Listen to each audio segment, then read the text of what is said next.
TV Comunitária do Rio de Janeiro, Núcleo Sindical, transmitindo também tvcrio.org.br. Conosco aqui, Paulo Passarinho, ele que é economista, tem também uma atividade que eu diria também enquanto radialista, no programa Faixa Livre, que vai ao ar de segunda às sextas-feiras. Paulo Passarinho, seja bem-vindo aqui na TV Comunitária do Rio de Janeiro. Muito obrigado pelo convite, Soriano. Estamos juntos. É uma honra para a gente. Não é? Você lá com áudio e a gente aqui também com visual. Paulo Passarinho, você, enquanto economista, poderia fazer para a gente, nos ajudar a entender o cenário atual, passando talvez pela parte internacional, a parte nacional e Rio de Janeiro. Como é que você está vendo isso aí? Nós estamos vivendo um momento muito, eu diria, peculiar, não só da economia brasileira, mas da nossa própria sociedade, não é? Eu tenho uma opinião muito particular, inclusive entre os economistas, né, a respeito do que a gente vem experimentando há, diríamos, praticamente 20 anos. Eu faço essa menção porque, de alguma maneira, criou-se um consenso no país que todas as reformas que foram feitas a partir dos anos 90, principalmente o lançamento do Plano Real, a chamada queda da inflação, e, posteriormente, inclusive, os avanços sociais que tivemos no curso dos governos do PT, tudo isso, de alguma maneira, é apresentado como um grande avanço da sociedade brasileira. O ponto de interrogação foi justamente a partir de 2014, especialmente 2015 e 2016, que nós tivemos aí uma reversão espetacular das expectativas, entramos num período recessivo muito forte. E o diagnóstico que, em geral, se faz é que nós passamos a enfrentar essas dificuldades por conta de imperícias, aventuras e até mesmo crimes que teriam sido cometidos na gestão da Dilma Rousseff e do Lula. Essa versão da história é completamente fantasiosa. Na verdade, desde os anos 90, nós temos sofrido crises muito fortes. Uma delas, eu me recordo, foi a crise que levou, inclusive, ao abandono da chamada âncora cambial, em 1998, e que nos levou, inclusive, a um pacto com o Fundo Monetário Internacional e a consagração do chamado tripé macroeconômico, que justamente agora completa 20 anos. Eu sou um crítico de todo esse movimento que foi feito na economia brasileira e na sociedade brasileira. Porque nós tivemos essa crise em 99 muito forte, já como uma consequência, inclusive, das características da economia brasileira e particularmente de processos de crise internacional que naquele momento afetaram as economias asiáticas, a economia da Rússia, por exemplo, e acabou chegando aqui no Brasil. Posteriormente, nós tivemos a própria crise ali do apagão no governo Fernando Henrique Cardoso e novamente uma crise cambial em 2002.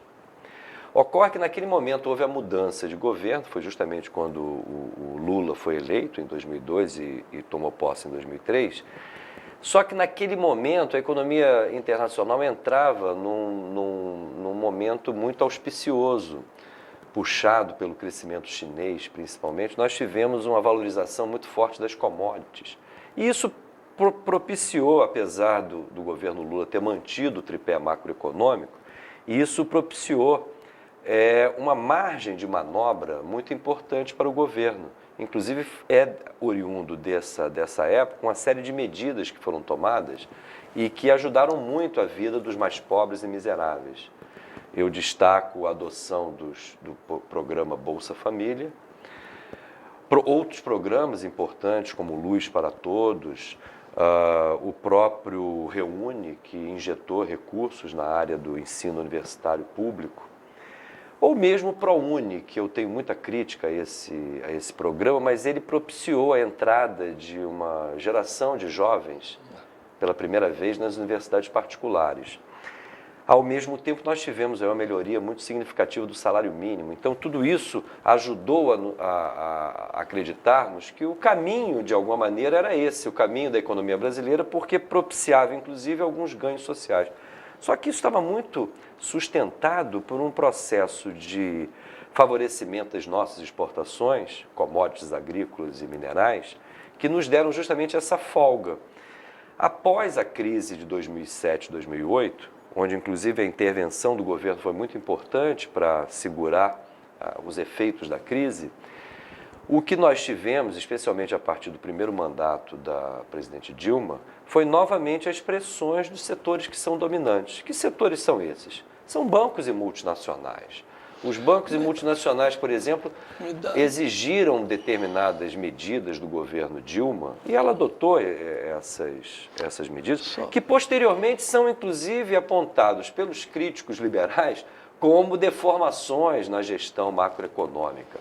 Então, acho que essa história precisa ser melhor contada. Só para a gente dividir aí essa evolução dos acontecimentos, o Lula também faz uma abertura para setores internacionais em termos de blocos. Por exemplo, com relação aos BRICS e no que diz respeito à abertura mais para o mercado árabe também. Alguma coisa tipo, quase que uma priorização. Eu queria que você, antes de passasse já para esse outro instante, que é o governo Dilma, que no segundo mandato dela, ela enfrenta aí o golpe que alguns insistem em chamar de impeachment.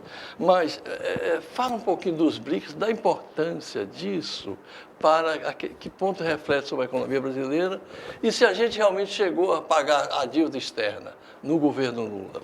Esse é uma polêmica. Não, o que ocorreu, nós passamos cada vez mais a sermos dependentes das exportações de produtos agrícolas e minerais. E os mercados asiáticos, o próprio mercado árabe, é muito importante, são consumidores muito relevantes de exportações, por exemplo, de carne de frango, de carne de boi, de soja. Então, a política externa brasileira, ela procurou justamente ampliar os seus mercados, principalmente para as nossas exportações. E isso é uma necessidade, porque nós temos, com o processo de abertura que foi feita nos anos 90, nós tivemos transformações importantes nas nossas cadeias industriais. Muita coisa que a gente produzia internamente, nós passamos a importar, inclusive com as mudanças tecnológicas que tivemos aí nas cadeias de produção internacionais. E isso acarreta, por exemplo, um custo para o país muito forte, o que nos obriga a exportar cada vez mais, justamente para bancar essa conta das importações. Para darmos um exemplo bem objetivo, nós temos uma importante indústria de celulares no Brasil, uma indústria multinacional, na verdade, mas nós montamos aqui muitos celulares. Para essa montagem de celulares, nós importamos peças e componentes concernentes a esses celulares. São peças e componentes que são produzidos em outros países. Então, nós importamos. Há um custo de importação para nós viabilizarmos a produção dos celulares aqui no Brasil. Como a gente tem um mercado consumidor muito grande, boa parte dessa produção dos celulares é vendida aqui dentro. Então, nós não geramos os dólares suficientes para pagar o custo da importação de peças e componentes que viabilizam essa indústria aqui no Brasil. É verdade que a gente exporta uma parte dessa produção, mas se formos botar na ponta do lápis, a conta de importação... Exportações líquidas, então... A conta de importação, ela é maior do que a receita de exportação com celulares. Então, nós temos, por isso, cada vez mais, nós somos dependentes do chamado agronegócio, ou que envolve não somente as atividades aí de exportação de carnes, exportação de grãos, mas há também todo o conjunto de exportações das nossas riquezas naturais. E aí entram, por exemplo, os minerais, né? Especialmente o minério de ferro, é uma estrela na pauta de exportações do Brasil. Eu defendo que nós tivéssemos, assim como todos os países que se desenvolveram, uma política clara de industrialização que fosse sustentada por empresas brasileiras. De alguma maneira, todos os países no mundo que se desenvolveram, especialmente os grandes países que têm populações grandes como a nossa, né, gigantescas, todos esses países, de alguma maneira, percorreram o caminho desenvolvimentista. Que países foram esses? A Inglaterra, a França, inicialmente, e posteriormente a Alemanha, os Estados Unidos, o Japão. Esses países, de alguma maneira, como eles conseguiram essa estatura econômica? De alguma maneira, percorrendo um cardápio de medidas que, de alguma maneira, são muito semelhantes e podem ser sintetizadas nos seguintes pontos. Primeiro, rápida e acelerada política de industrialização dos seus países. Industrialização essa, segundo ponto, sustentada por empresas nacionais. Porque se essa industrialização, conforme ocorreu na industrialização em geral da América Latina, tiver um forte componente oriundo do investimento de multinacionais, isso significa que nós temos que remunerar esse capital multinacional através da remessa de lucros e dividendos. Por isso é importante o processo de industrialização, e isso nós nunca tivemos aqui na América Latina, ser sustentado por empresas nacionais. E terceiro ponto, induzidas pelo Estado. O Estado é um indutor importantíssimo do modelo de desenvolvimento que nós queremos, ou que a gente persegue. E o quarto ponto, todo esse ambiente da industrialização, sustentado por empresas nacionais, induzidas pelo Estado, tem que ser protegido por um sistema financeiro não vulnerável às pressões internacionais. Qual é o meu problema com as reformas que, desde os anos 90, conformaram uma nova economia brasileira? Desde os anos 90, a gente vem experimentando um processo de desindustrialização ou fragilização das nossas cadeias industriais, desnacionalização do nosso parque produtivo, fragilização do Estado na sua função indutora e um sistema financeiro muito suscetível às oscilações do mercado financeiro internacional. Então, de alguma maneira, a gente trilha um caminho antidesenvolvimentista. Me dá um parênteses aí para eu lembrar o Barbosa Lima Sobrinho. Você falou do sistema financeiro, ele estava sempre preocupado e nos advertindo, mas sem endividamento externo, porque o capital tem que se fazer em casa. Isso, era uma máxima do Barbosa Lima Sobrinho, que infelizmente os próprios economistas esquecem disso. Porque se a gente tivesse se industrializado, como você falou que seria essencial, ainda que endividado, mas a gente se endividou sem ter, inclusive, industrializado. Mas isso, convenhamos, essa forma como a gente se industrializou, nada tem a ver com as decisões do governo Lula ou mesmo do governo Fernando Henrique. Na verdade, essa industrialização nos remonta aos anos 50, e onde nós tivemos aí o carro-chefe da industrialização, a indústria automobilística, dirigida por multinacionais. Então, esse é um pecado original do nosso processo de industrialização. Em algum momento, nós vamos ter que fazer uma transição, caso queiramos ter, e essa é a questão relevante, um processo econômico sob controle de instituições nacionais.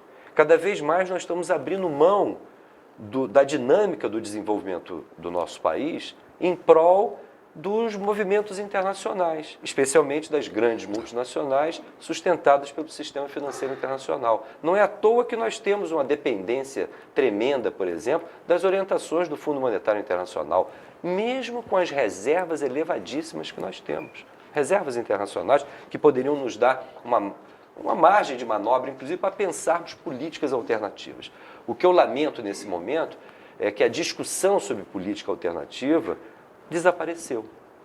Com relação ao endividamento externo, que você me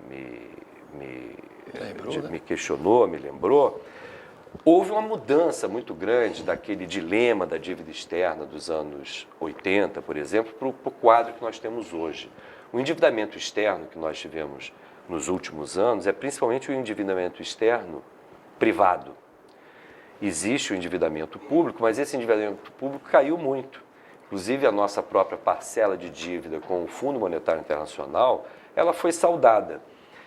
Hoje, o grosso do endividamento externo, e não é pequeno, diz respeito às empresas privadas. Por que isso? E muitas vezes multinacionais, filiais de multinacionais. O custo do dinheiro no Brasil é muito elevado.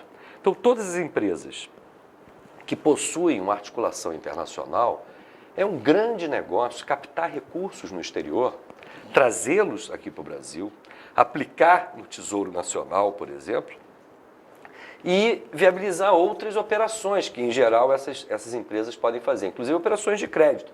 Mas isso leva a uma situação muito dependente também do país em relação a essa situação do endividamento externo de empresas que estão sediadas aqui. Por que isso? Você pode falar, mas o Estado brasileiro não tem nada a ver com isso. Tem, porque se houver algum tipo de dificuldade de pagamento dessas empresas, em última instância, é a sociedade brasileira que vai pagar por isso. Por exemplo, em termos de um descontrole na taxa de câmbio, se houver escassez de dólares, dificuldade das empresas endividadas em dólar saldar seus compromissos no exterior, certamente nós teremos pressões sobre o mercado de câmbio. E isso, evidentemente, traz consequências para a administração econômica. Então, a gente precisaria encontrar um outro caminho. Mas o que eu vejo nas discussões, inclusive no governo recém-eleito do Bolsonaro, é, em geral, a defesa de mais abertura, mais concessões ao capital estrangeiro, mais privatizações.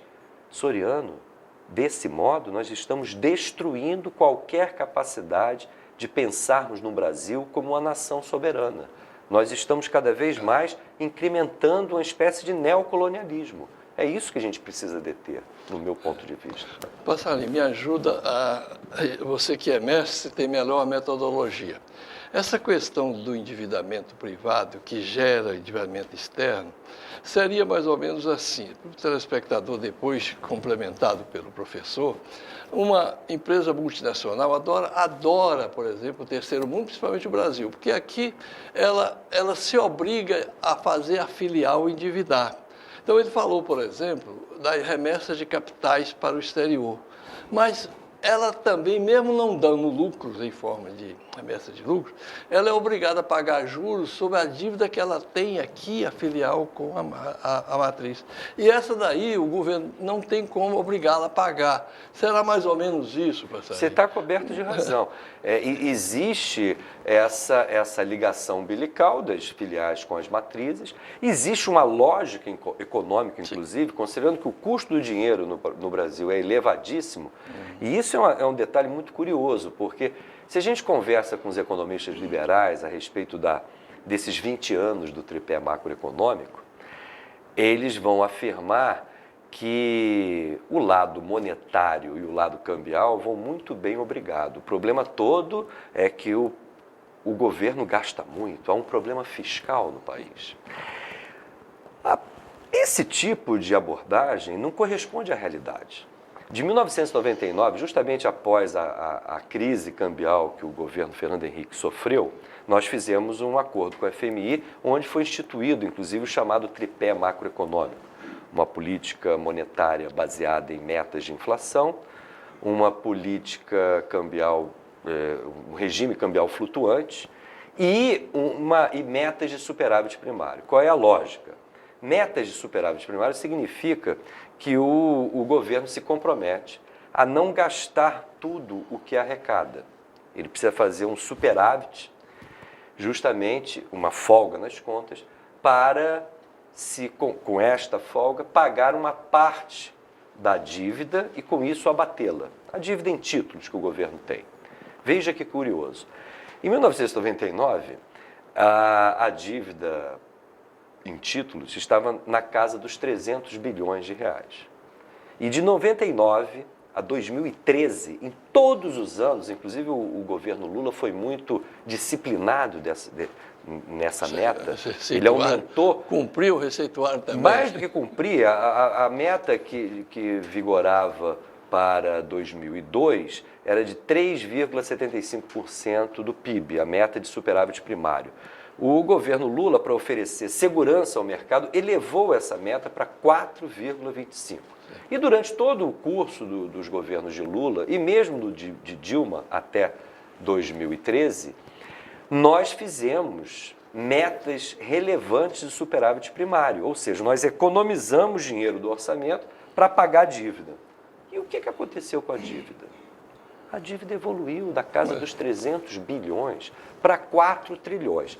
Então, se aconteceu isso, o problema não é propriamente fiscal, o problema é financeiro. A gente aplica taxas de juros para administrar essa dívida, que é uma coisa absurda. As taxas reais de juros no Brasil, nesses 20 anos, não tem comparativo com qualquer outro país do mundo. Então, é um negócio muito bom, por exemplo, as filiais que estão aqui instaladas, realmente captarem recursos no exterior e trazer para cá. Tanto ampliam a sua capacidade de crédito aqui dentro, como ampliam a sua possibilidade, inclusive, de negócios financeiros, porque essas filiais aplicam esse dinheiro no mercado financeiro nacional, com essas taxas de juros essenciais. E foi por isso que a dívida teve uma trajetória permanentemente de crescimento. Não foi por um descalabro fiscal, foi por características da política financeira, da política monetária, da taxa de juros que é praticada pelo Banco Central. E você pode me perguntar, mas por que nós temos essas taxas de juros muito elevadas? Porque justamente nós precisamos atrair recursos aqui para dentro para garantir essa verdadeira irresponsabilidade, que é uma espécie de livre conversibilidade da moeda nacional em relação ao dólar, aqui dentro, porque nenhum mercado faz isso. Mas aqui dentro nós podemos trocar o Banco Central garante esse câmbio, não é? Queria de você, Passarinho, no que diz respeito à nossa economia, hoje se discute, e a economia toda ela é política, né? Relações com a China que podem ficar abaladas e com o mundo árabe em função da transferência já anunciada da nossa embaixada, né? Para de Tel Aviv para Jerusalém, que pode afetar, né, o ânimo, o espírito, a raiva dos árabes para com a gente e até interferir. Que você falou que era muito importante para o setor agrícola, carne. E da parte da China, o setor pecuário, né? O mineral também, não é? O mineral também. O minério de ferro tem o seu principal destino para a China hoje. Faça para a gente e depois a gente vai para os finalmente, para a gente falar um pouquinho da esperança. O risco que tem, até que ponto é uma aventura você escorraçar daqui a China, ou fazer pouco, né? Porque parece que a parte do agronegócio, 50% escoa para a China. Olha, e a parte da carne... Essas declarações de alguns quadros do governo Bolsonaro, a rigor não condizem com a realidade. Eu, por exemplo, não acredito nessa política de confrontação, por exemplo, que alguns verbalmente vêm procurando construir com a China, por exemplo, ou essa ideia da transferência da Embaixada do Brasil de Tel Aviv, Embaixada em Israel, de Tel Aviv para Jerusalém. Por que isso? Porque um governo muito além das intenções, das declarações de alguns de seus membros, um governo é muito condicionado pelos interesses objetivos de alguns setores econômicos muito importantes, que inclusive sustentam hoje a pauta de exportações brasileira. E uma pauta de exportação que, dada a nossa dependência às importações, não pode ser alterada. Então, sinceramente, eu não acredito que esse tipo de abordagem claramente ideológica, ela vá se concretizar.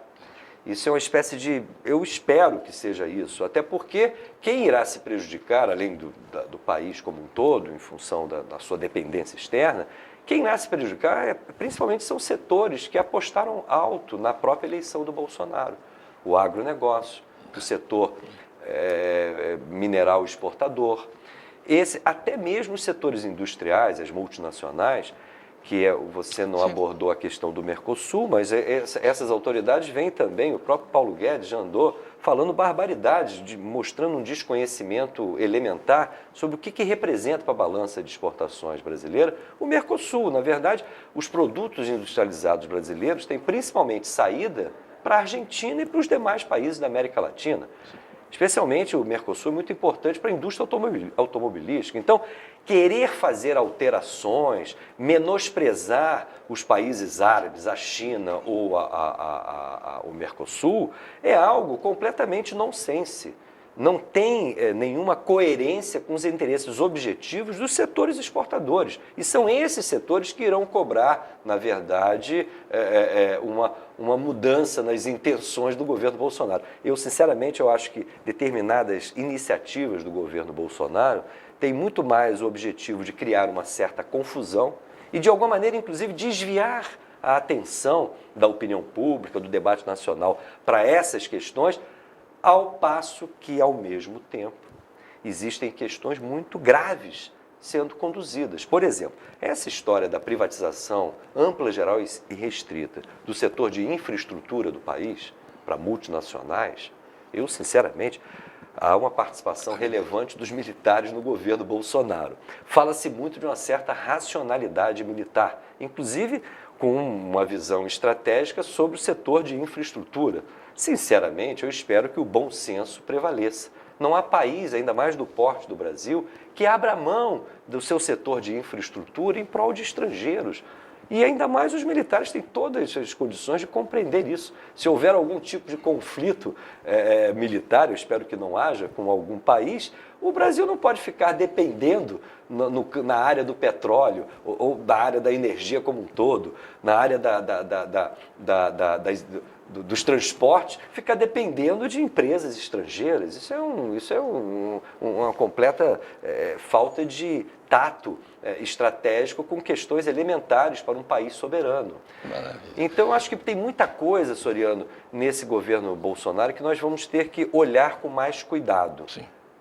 Há muita propaganda, muita agitação, e a gente tem que observar, principalmente, são as ações concretas, especialmente em relação ao orçamento público. Nós já temos aí a emenda constitucional número 95, que congela os gastos primários por 20 anos, o que é uma irresponsabilidade, e intenções explícitas do ministro da Economia em procurar desvincular o máximo possível. O Chicago Boy. É um quadro formado na Universidade de Chicago, e ele promete fazer um velho sonho dos liberais, que é promover uma desvinculação de todas as receitas do orçamento que estão relacionadas a determinadas áreas prioritárias, como, por exemplo, a educação, a saúde.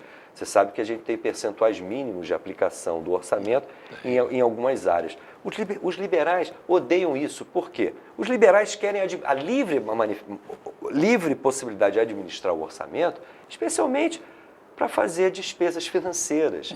Porque essa que é a grande vilã das contas públicas são as despesas financeiras, não são as aposentadorias do INSS. Isso é uma covardia que a gente faz com a nossa geração de brasileiros que já trabalhou, que precisariam, inclusive, de benefícios de aposentadorias de pensão maiores do que nós temos. E você vai nos ajudar voltando aqui. Eu espero, para abrir Eu espero, sinceramente. Abrir esse tema. Olha, agradecimentos a você que nos assistiu, ao nosso querido Max Figueiredo aí, que com edição e fotografou aqui nossa sessão de hoje, e a Passarinho, que mais uma vez a gente agradece. Eu que te agradeço, Soriano. Vamos agendar mais esse aspecto, as despesas de cunhos sociais. TV Comunitária, canal 6 da NET, Núcleo Sindical. Muito obrigado.